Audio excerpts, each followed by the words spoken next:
Antonio, we caught a shuttle up to La Fortuna, which is where we are at the moment. Yes, La Fortuna is north of San Jose in Costa Rica, and it took about 5 hours to get there from Manuel Antonio. We hired a shuttle with a private company because it would have taken 3 local buses to get all the way from Manuel Antonio to La Fortuna. It's fine if you're balling on a serious budget, you don't have too much stuff, but we had a short time and we have a lot of luggage, so we took, it's Interbus. If you're going to travel in Costa Rica, Interbus, they operate shuttles between most of the major tourist destinations. We're actually catching one to the airport tomorrow. It's very reasonably priced, and at least for us, after taking one trip, they offered us 30% off our second one. How about that? The Italian Viagra seafood pizza.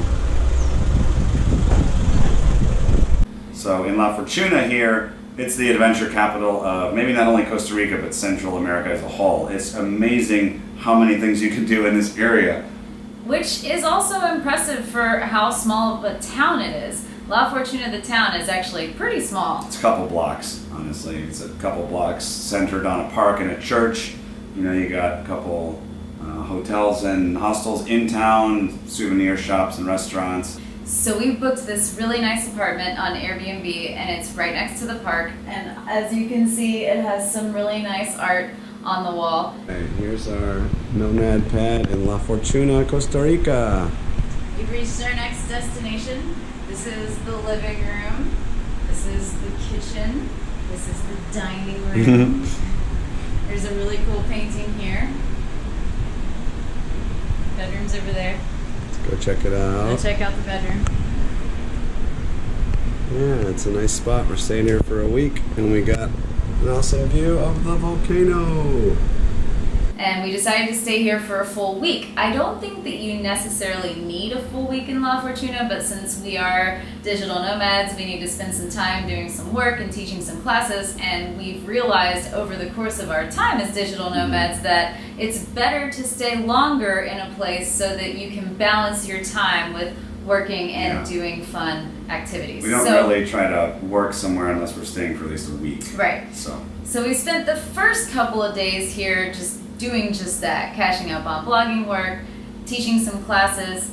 We did a lot of this at Selena because if you pay for the co-working space at Selena, you can also use their swimming pool, which is a nice perk. Yeah, and they have a cool spot right down by the river. You can walk out of the restaurant and bar there down to the river. It's really relaxing, and the co-working space was super nice and blasting the air conditioning. It was really nice and quiet. comfortable. Yeah. There weren't that many other people using it, at least this week while we're here. Yeah. One of the biggest selling points of La Fortuna is that it's right next to the Arenal volcano and the Arenal lake, which is a big volcano that's actually in a conical shape. I learned that word this week. We learned a lot about the volcano this week.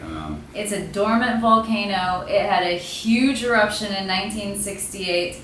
So one of the major things to do here is, of course, check out the volcano. You can't walk up to the top. It's illegal. It's illegal, but they do have some trails around there. You can walk along the trail, get awesome views of the volcano, and if you go with a guide, they'll explain, the history. They'll talk about the eruption. They'll talk about the flora and fauna that exists around there, and that's really interesting. A lot of times the volcano is hiding in the clouds, but we got pretty lucky. Out of 7 days here, we were able to see it very clearly on 3 or 4 days. Right. So we booked 2 big tours while we were here to get in everything there is to do with the short amount of time that we had.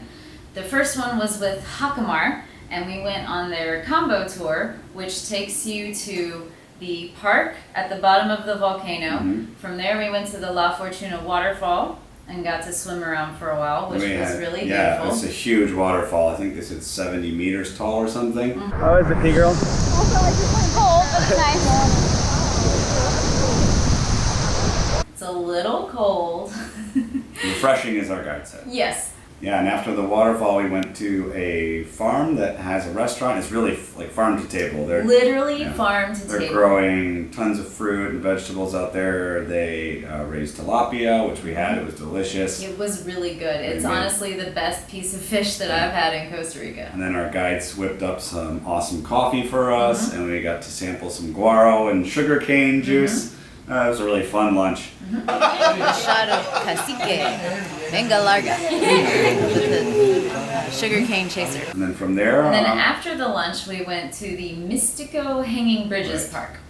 All right, next stop on the tour, the Hanging Bridges.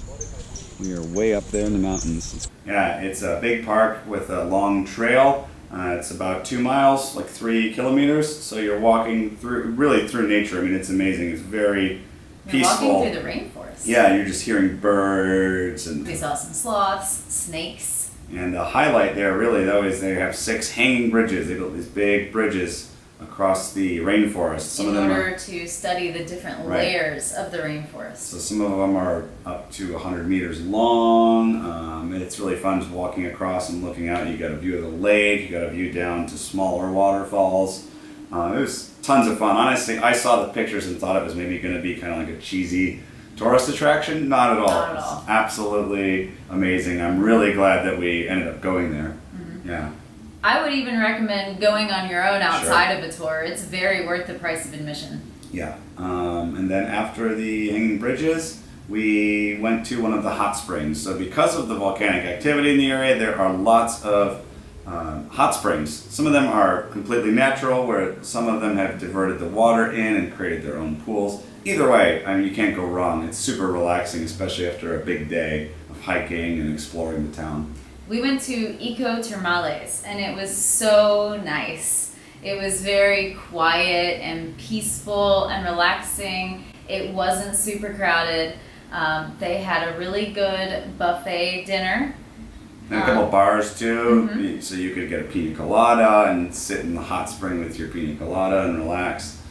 Some of the, I mean, there's like probably 30 different hot spring hotels and resorts here. There's a lot. So I would recommend looking them up. They differ in price Yes. and style. Some of them are better for families with kids. They have Yes. water slides Right. and playgrounds. We don't have kids, so we prefer one free of kids. No offense if you do have kids. We prefer the quiet atmosphere, and Eco Termales was great for that. Definitely do your research and decide which hot spring you would like to go to the most, because And- they're not all created equal. And if you're a total cheapskate, you can go to the free hot spring, which we did another night. What are we doing, lady? Going to the hot springs, the free one that the locals go to, And everybody else. and everybody else, because it's free. How do you get out? We'll figure it out.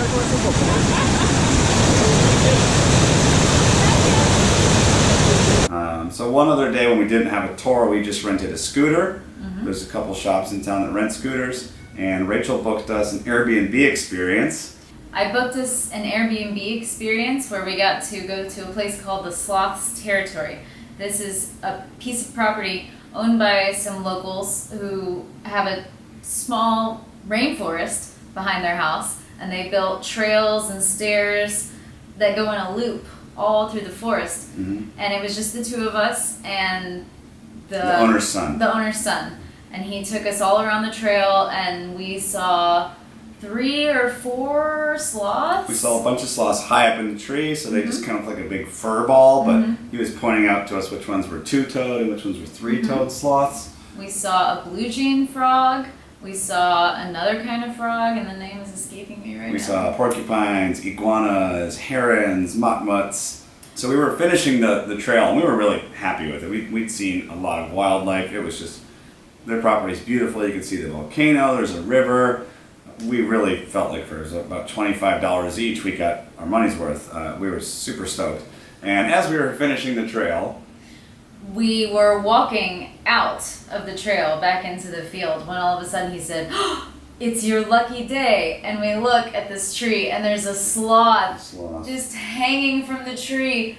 It was maybe like from us to the top of the, well, slightly higher than that. The point is, it was really close to us. It was really easy we to could see get its face. pictures without the telescope, and we could see its full body with its face. It was and even it moving. even moved. Very slowly, but it was moving.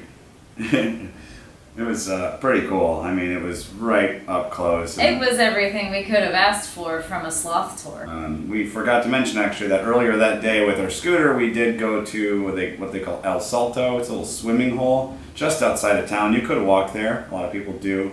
And it's basically a little swimming hole with a rope swing that locals have set up, and local kids love to go there. We got there about 2:30, and all the kids were coming from school in their uniforms, wearing like blue khakis, just doing flips into the water and just goofing off and swinging on the rope swing. I mean, I just thought what an amazing playground, you know, what a cool place to grow up. I mean, I would, you know, go shoot hoops in my backyard growing up, and that was fun, but these kids are doing backflips off a rope swing into a natural swimming hole here. So, but on our last day here, which we are just finishing up here, it's just after midnight, we went on another tour. This tour was with Desafio Adventure. They have tons of options here, but we went with one of Rachel's favorites. We joined their pedal and paddle tour, which was a combination of mountain biking and then stand-up paddleboarding on Arenal Lake. We had a ton of fun with our guide. It was a small group, so it was easy to get to know everybody. So when we got to the lake, we got the bikes off. He kind of showed us how to change gears on these nice mountain bikes. We did a little bit of practicing, and then we took off up the road. We rode 15 kilometers. Yeah, and along the way we saw some more wildlife. Again, we had an awesome guide who was very knows good. where to look. Yeah, very good at spotting wildlife, and it was really funny at one point. The guide and the driver were trying to talk to the howler monkeys. They were serious. They sounded just like them. I mean, I guess they're Costa Rican. They're used to it. They can impersonate the monkeys. We got a kick out of that. The biking wasn't too hard. It was mostly downhill or flat. And then when we finished the tour, we rode right back to a different part of the lake, and our driver was waiting there, and there was a boat waiting for us to take us out on Arenal Lake to do some stand-up paddleboarding. All right, tour is finished. What do you got there? Pineapple and cerveza. Ooh, qué bueno. Yeah, they gave us some snacks and some beers, and then we went on the boat to another side of the lake that is slightly calmer and easier to get in. And they explained to us how to paddleboard. Then we got to paddle around the lake for about hour and a half, I think. Yeah, we were out there for a while. We were out there for a There while. was nobody out there. Nope. It was completely empty, And it completely was calm. beautiful. Unfortunately, it was kind of a rainy day. That might happen. This is the rainforest. Yeah. So we didn't have a full view of the volcano. But it peaked out about halfway, which was nice when we got to a spot where we could see it. The clouds kind of parted, and we got to take some cool photos. But on a clear day, it would be amazing because you would have a full view of the volcano on one side, and then you have a view of the mountain range that is the Continental Divide on the other side. But then that's it. That was it for that tour, and it was a really great tour. Highly recommended. Before we go, I'll talk about one more thing. One night when we first got here, I opened our front door, and there were seriously a bunch of cowboys in the street. Cowboy hats, riding horses, doing lassos. And I was like, what's going on here? So I came back inside to get Rachel, and we walked out, and there was just this huge cowboy fiesta going on in town. There was a parade of cowboys on dancing horses going around the La Fortuna Park here in the city center. And there were people just like grilling a bunch of kebabs and handing them to the cowboys and handing them beers. There was like a lasso. I don't know if it was a competition or just like a lasso exhibition, but that there were several cowboys on our street just doing lasso tricks. Yeah, and then the parade kind of ended, and someone pointed us in the direction to We walk. found out that there was a local fair going on, complete with rides and a rodeo. Yeah, we met some new friends, and they were super nice, and actually bought tickets for all four of us to go into the rodeo, so we got to watch. It was kind of silly. There was the bulls chasing They got people some around. Pero pone los primeros 1000 por el que le toque, así como Chapo que le tocó el cuerno. Que le toquen. Uy, eso es.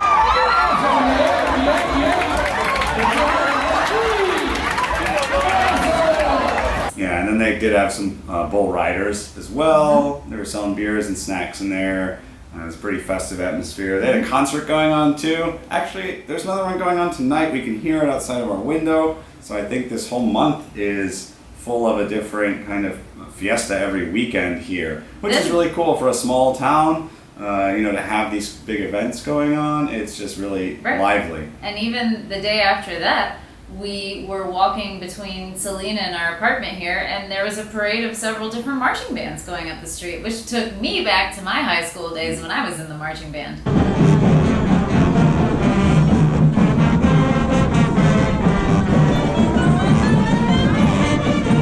Overall, I would say our trip here in Costa Rica was a smashing success. Really good first trip to Costa Rica. I think we'll be back Yeah, I mean, it was an expensive one. Not gonna lie, we're used to Mexico, but I'd say we got our money's worth. We had an amazing time. Yeah, there's nothing that I really disliked about Costa Rica at all. It's an amazing, beautiful country with friendly people and pretty delicious food. Yeah, and we were only here for 2.5 weeks, so there's so much more to see. There's a lot of places that are already on our list. We didn't even scratch the surface. It's all right.